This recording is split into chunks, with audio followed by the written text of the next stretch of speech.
Balik lagi dengan saya Jericho Zeki. Setelah kalian melihat proses pengolahan sampah menjadi listrik dengan cara pertama, kali ini proses pengolahan dengan cara kedua. Nah, di belakang saya ini adalah pipa gas dari gunung sampah. Dan di depan saya ini adalah tempat pengolahannya.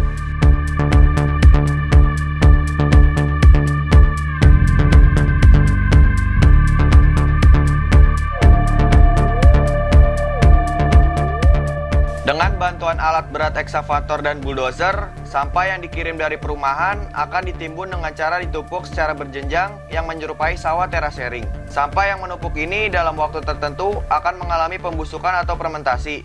Pembusukan inilah yang akan menghasilkan gas metana. Gas metana ini mudah terbakar jika tercampur dengan udara. Tumpukan sampah yang membentuk bukit ini ditutup rapat dengan terpal dari bagian atas hingga bawah, sehingga gas yang ada di dalam bukit sampah ini tidak menguap ke udara. Gas yang terperangkap ini jika disalurkan melalui pipa dan bercampur dengan udara bisa menghasilkan api atau juga bisa menghasilkan ledakan. Agar api maupun ledakan yang dihasilkan dari gas metana ini punya nilai ekonomi, maka bukit sampah yang tertutup ini ditanam pipa berlubang di beberapa sisinya.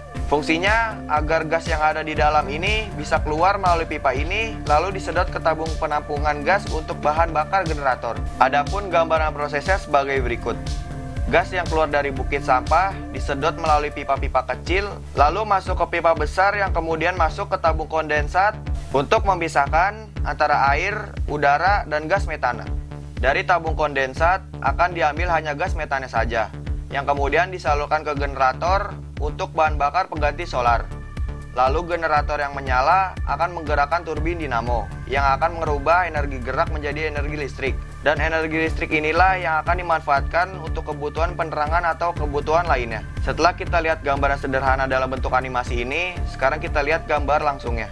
Ini adalah bukit sampah yang sebelah kiri sudah ditutupi terpal dan yang sebelah kanan masih terlihat terbuka.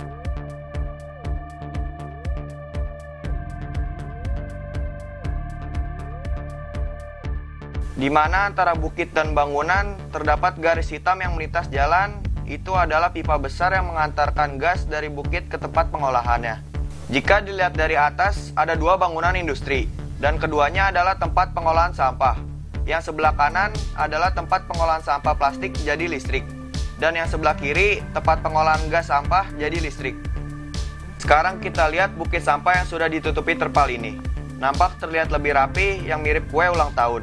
Jika kita lihat dari dekat seperti ini, diameter pipanya sekitar sejengkal jari tangan atau kurang lebih sekitar 20 cm. Dengan ketebalan pipanya sekitar setengah hingga 1 cm.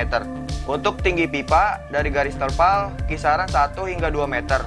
Untuk kedalamannya tergantung kedalaman sampahnya.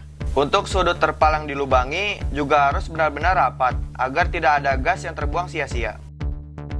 Pipa-pipa yang ditanam, di bagian bawahnya dipasang juga pipa untuk menyedot gas yang ada di dalamnya.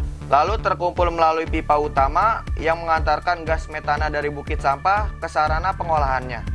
Ini pipa utama yang kita bilang header itu dari pipa jalur dari penarikan sumber-sumber gas kita dari zona yang kita bilang GW kalau nggak sumur.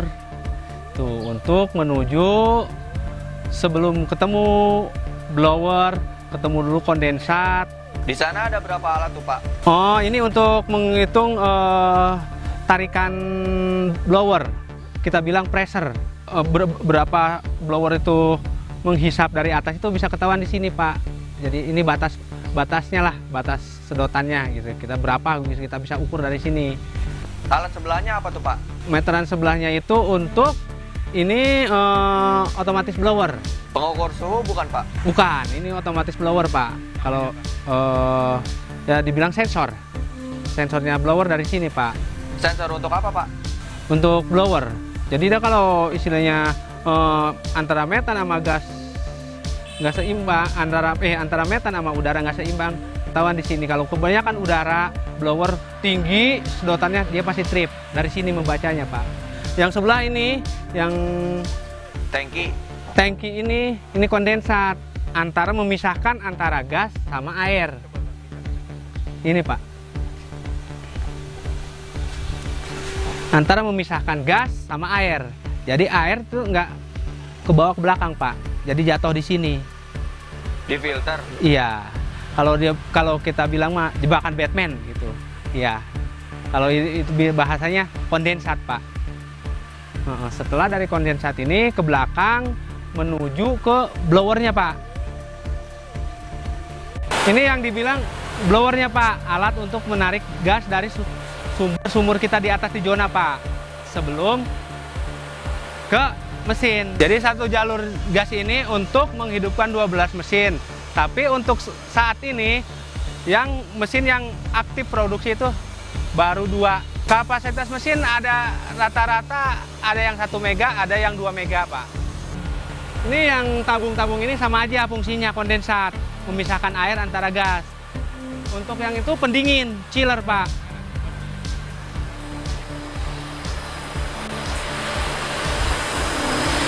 Ini blowernya. Sebelum dia ke blower, masuk dulu ke pendingin, Pak, chiller. Kalau bilang kita mah AC lah. Ya.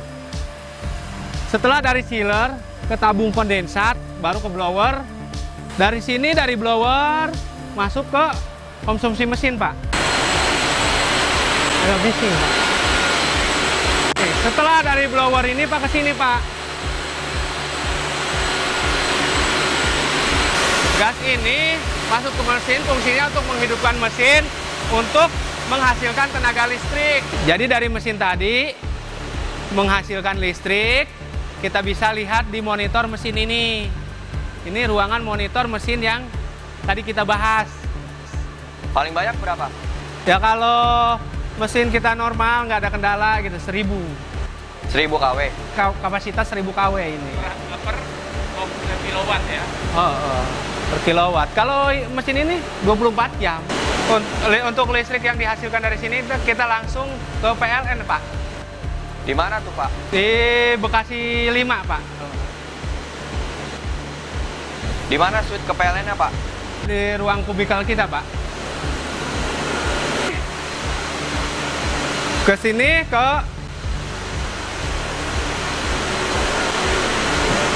metering PLN, Pak. Ada meteran pemakaian sama meteran produksi, Pak. Iya, gitu aja sih.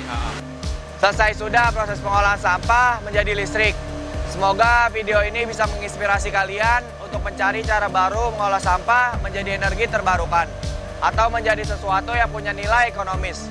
Saya Jeriko Zeki, sampai jumpa.